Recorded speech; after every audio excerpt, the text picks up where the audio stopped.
Salut, moi c'est Jink, et si des fois t'es comme moi, tu te fais chier le soir, bah petit conseil, mate un film au hasard.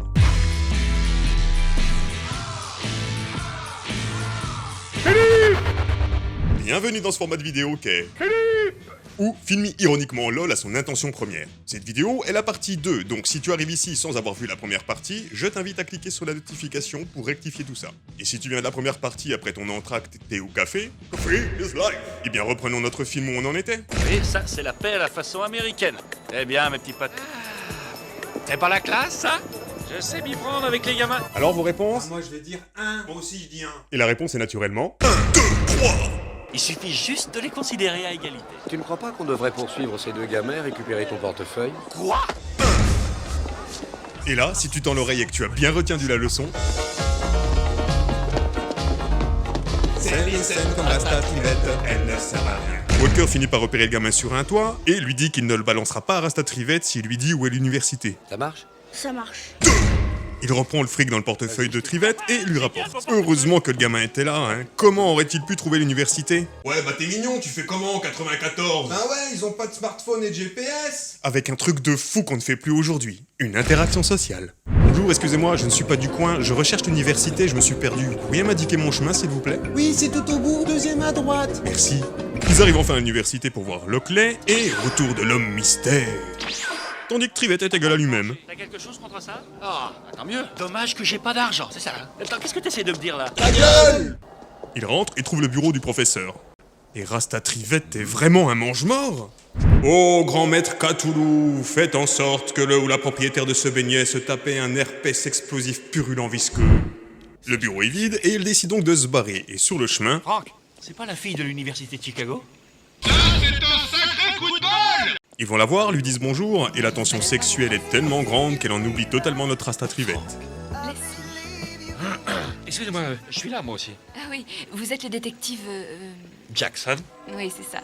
Ils disent qu'ils voulaient voir le professeur Lockley, et elle leur précise qu'il n'est pas là, qu'il est sur le fameux site de fouille. Walker demande donc comment pouvoir s'y rendre. Je peux vous y conduire? Magnifique. Qu'est-ce qu'on peut bien trouver au milieu de ce néant? Sur le chemin, Trivette se plaint normalement, tandis qu'Alex leur fait un petit cours d'histoire sur la région, et juste avant d'arriver... Notre homme mystère les guette au loin comme à son habitude. Arrivé sur le site, Alex les prévient d'une chose. Vous risquez de trouver le professeur Lockley plutôt excentrique. Et au vu de la subtilité des prochains plans, mais qui peut bien être réellement notre professeur Lockley?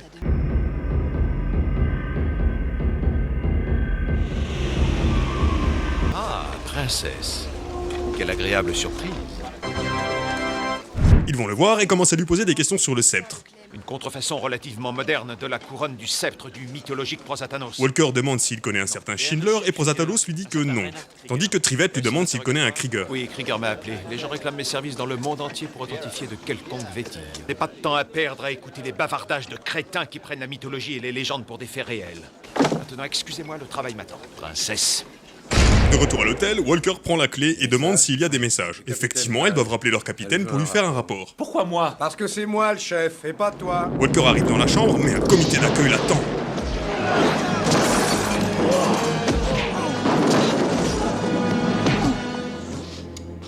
Je vais avoir besoin d'un dentiste.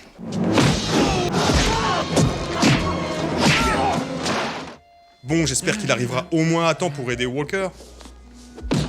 Oh non! Bon allez, je dois l'armer juste pour le plaisir.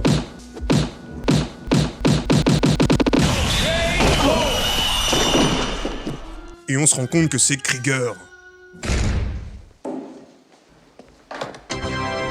Vous êtes un minable. Prosatanos commence à l'insulter et lui dit qu'il a fait de la merde, à trop attirer l'attention sur eux. Krieger essaie de se justifier en lui montrant qu'il a récupéré le sceptre. Oh non, vous n'avez rien.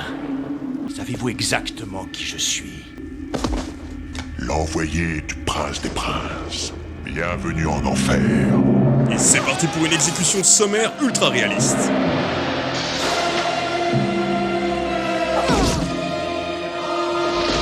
Nos deux héros arrivent chez Krieger et découvrent le corps. Rasta Trivette fait un jet de compétences trouver objet caché et fait une réussite critique. 9 non. Elcazor est le seul qui reste.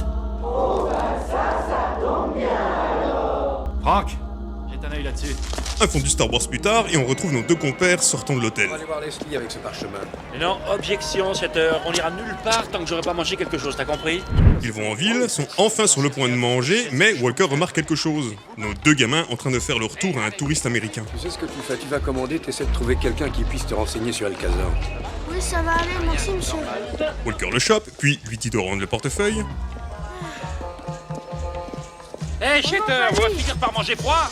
C'est la petite crapule qui a piqué mon portefeuille. Tu as trouvé ce que le nom d'Alcazar veut dire? Non, pas encore, j'ai pas eu le temps. Moi, je sais ce que c'est. C'est vrai? C'est une bâtisse dans le nord. Tu sais comment y aller? C'est un long voyage. Viens, on y va. Tout va bien, Walker embarque le gosse des Hé, rues. Shater, on devait aller bouffer la gueule. Ils arrivent donc à Alcazar de nuit, et le gamin leur dit qu'un vieux moine ermite aveugle vit à l'intérieur de la Il bâtisse. s'appelle Farouk. Il vit de ce côté-là.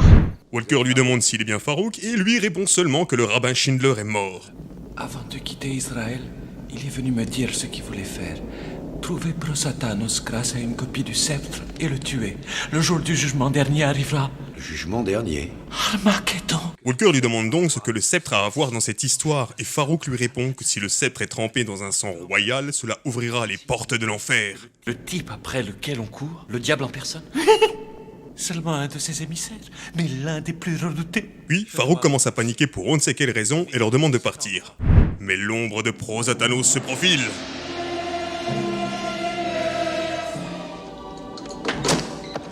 Il ouvre un coffret qui dévoile la vraie tête du sceptre. Prosatanos arrive et le tue en lui mettant je ne sais quoi, je ne sais où, avec un joli regard caméra. Nos deux flics sont sur le retour et Trivette est en pleine réflexion. Pourquoi on rentrerait pas à Chicago? Jouer au bon et au mauvais flic avec nos Tut et nos macros? Quand soudain...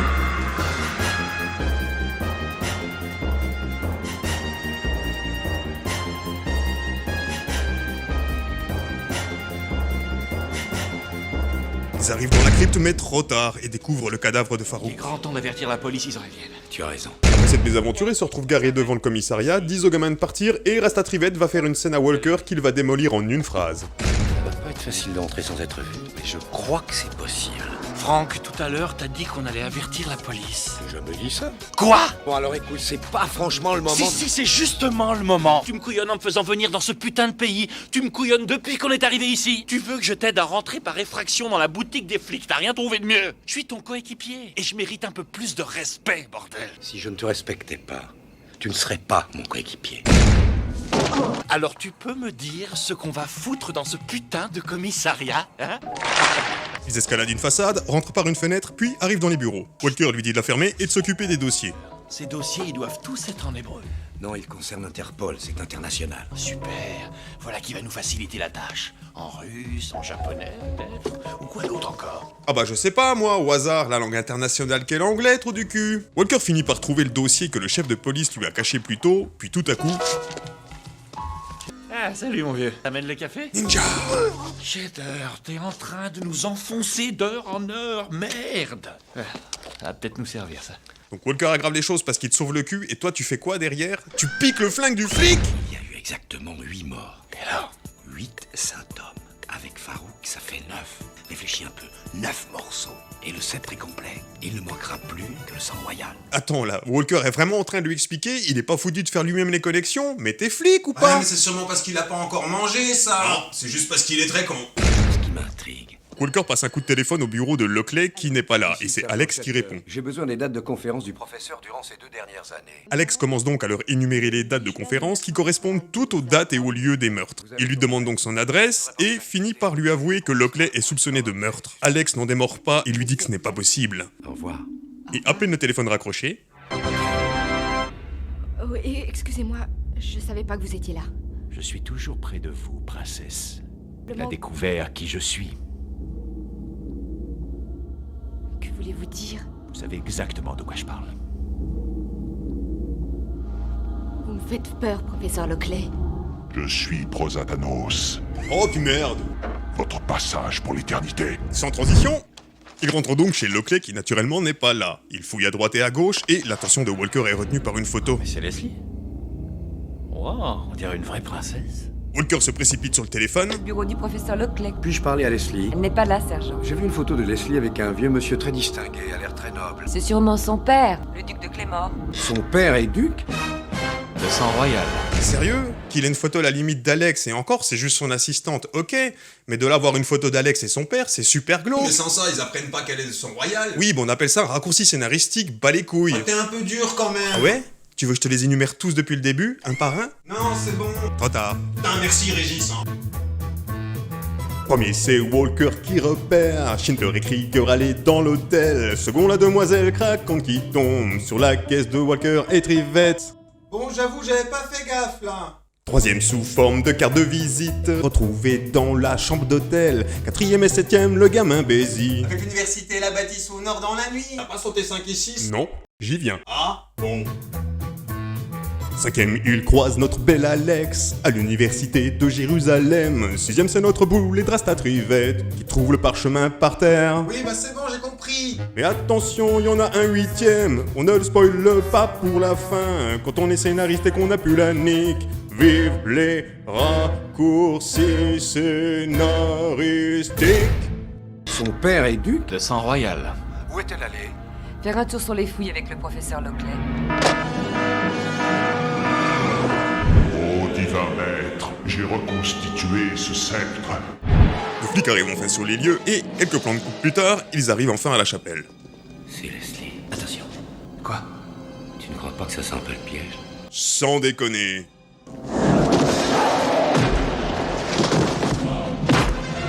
Pendant que Walker met des tatanes, je t'invite à compter le nombre de balles que Rasta Trivette va tirer avec son barillet Siku.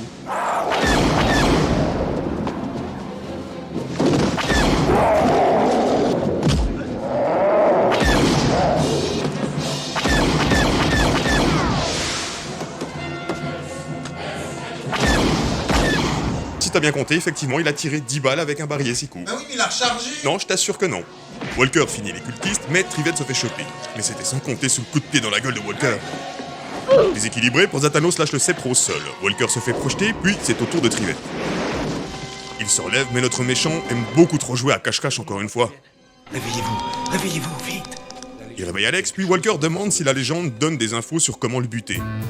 Tu le sens, le 8ème raccourci arriver, là?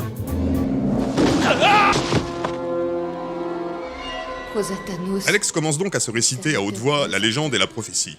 Puis, après un combat de regard, la vraie baston peut commencer. Non. Non.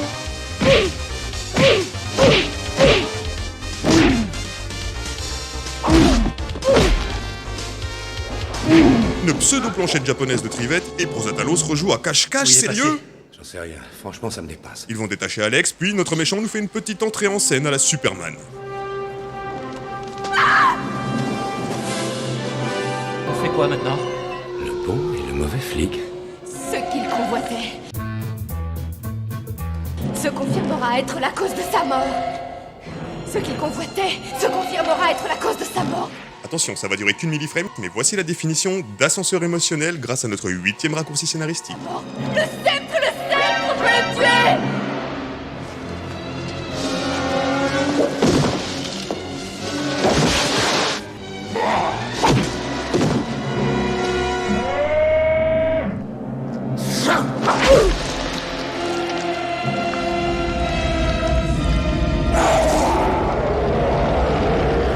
Sous une pluie des fixes en carton, Rasta Trivette et Walker finissent par libérer Alex. Puis, on voit le vrai visage de Prosatanos. Bloqué en mode T-pose étincelante, et c'en est enfin fini de notre grand méchant. Boss vaincu et leveling accompli, nos héros s'en vont sans dire mot, mais sans prendre le loot on dirait. Eh, mais attends, c'est qui ce mystérieux barbu du coup? Eh bien laissons-le nous l'expliquer. Les Écritures disent, le salut viendra à nouveau de l'Ouest. 2 soldats d'une autre époque affronteront et détruiront la bête avec son sceptre. Cela s'était réalisé. Comme le père de mon père me l'avait transmis, je devais prendre le sceptre brisé du démon et disperser ses morceaux en 9 lieux saints, afin qu'aucun œil humain ne puisse jamais les atteindre. Le mec était au courant de tout depuis le début et il les a pas aidés. Il me plaît bien. Ouais, mais surtout pourquoi il s'entête à pas vraiment détruire les morceaux du sceptre en les balançant dans le volcan du Mordor? Si déjà Richie l'avait fait, bah pas de comeback de Prosatanos. Oh, ça sent la suite à la con, ça. Si seulement, à ma grande déception, malheureusement, il n'y a pas de suite. Mais il nous reste encore une dernière chose à faire. Nos héros sont à l'aéroport. Alex semble bien vouloir s'occuper de la petite antenne de Walker. Quant à Trivette, lui, sympathise vraiment avec le gamin, qui, bien évidemment, lui repique son portefeuille. Et années 90 oblige... Freeze frame. Et voilà, c'était Hellbound. J'espère t'avoir amusé un petit peu, ne serait-ce qu'avec le charisme de Prosatanos, notre Chuck Norris ultra passif mais qui ne déroge pas du tout à sa légende, un Rasta Trivette énervant à souhait, complètement inutile en tant que comic guy et encore moins en tant que sidekick. Bref, c'est pour toutes ces raisons que ce film m'a fait marrer et que c'est un film ironiquement lol à son intention première. Merci à toi d'être resté jusqu'au bout, n'hésite surtout pas à lâcher ton abonnement, à lâcher un pouce bleu, à me proposer des films que tu aimerais voir sous ce format dans les commentaires, et surtout partager la vidéo et la bonne parole de... On se revoit bientôt pour l'épisode 2, c'était Jink, stay rock'n'roll dudes, see ya!